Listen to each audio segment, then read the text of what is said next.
Dulu saya suka menggambar, tapi sejak mendengarkan hadis tentang larangan menggambar, sekarang saya tidak menggambar lagi. Ini bagus ya, kalau yang dimaksudkan gambar makhluk hidup memang tidak boleh. Alhamdulillah, kalau antum sudah tidak lagi menggambar makhluk hidup, maka itu adalah bentuk hijrah yang semoga Allah Subhanahu wa taala memberikan istiqamah pada antum dan menggantikan dengan yang lebih baik. Sekarang saya suka menulis cerita, ini, dan tertarik menjadi pencerita, bercerita melalui dongeng dan film.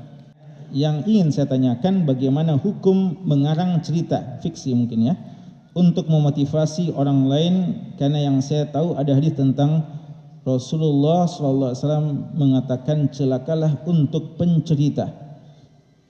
Ya, adapun perkataan celaka untuk pencerita, saya tidak tahu apa hadis yang dia maksudkan, kecuali mungkin hadis yang dia maksudkan hadis yang mentahzir, mengingatkan orang yang berbuat untuk membuat tertawa orang lain lalu dia berbohong. Itu mungkin yang dimaksudkan.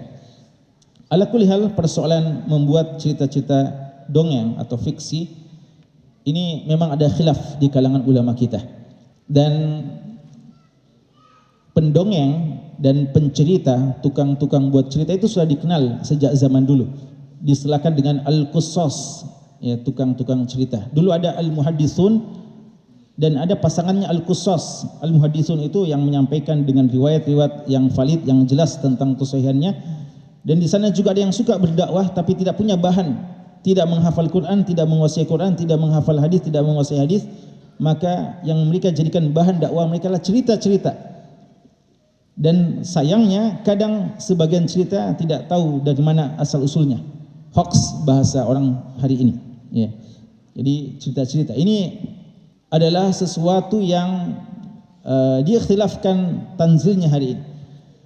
Kalau dulu Imam Ibnu Taimiyah, Syekhul Islam Ibnu Taimiyah punya kitab namanya Ahaditsul Qussas, dan juga Imam Suyuti Tahdhirul Khawas min Ahaditsul Qussas, dan juga Imam Ibnu Jauzi punya Al-Qussas wal Mudzakirin, mentahdzir tentang orang yang membuat kisah-kisah, apalagi berdusta atas nama Nabi SAW. Utamanya mereka yang membuat cerita lalu mengatasnamakan hadis Nabi SAW. Ini yang paling ditahdzir.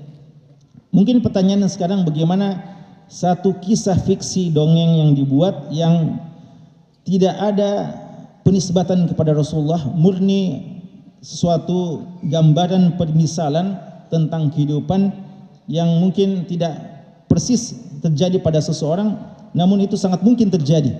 Ini yang ada khilaf dari kalangan ulama kita. Kalau lajnah fatwa, lajnah daimah ada mentahdzir dan melarang hal yang seperti ini, kisah-kisah fiktif.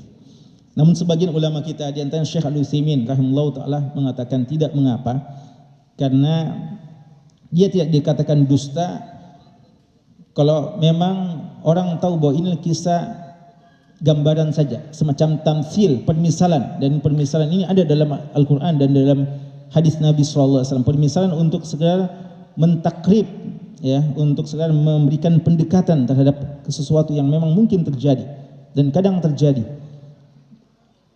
Dengan beberapa catatan, di antaranya catatan penting adalah hal-hal yang seperti itu hindari memberikan permisalan kepada tokoh-tokoh tertentu yang sudah dikenal lalu kita berdusta dengannya, ya. Jadi ini kalau buat cerita ini lalu disandiwarakan, didramakan atau difilmkan, ini yang perlu dihindari juga, ya.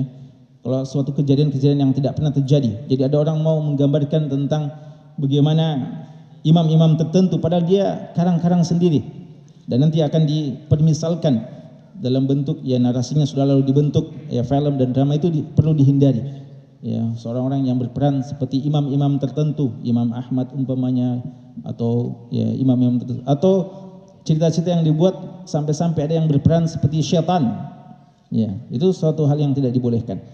Tapi kalau ada sekedar murni fiksi yang tidak ada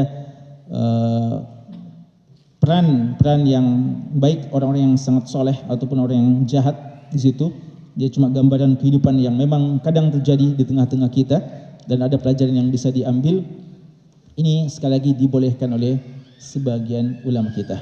Namun secara umum seandainya kita bisa mengangkat cerita-cerita yang memang sudah ada nasnya sangat jelas dalam Quran dan begitu banyak dalam Al-Quran kisah-kisah atau dalam hadis-hadis yang sahih atau kejadian-kejadian yang memang waqi realita, maka itu tentu saja lebih selamat.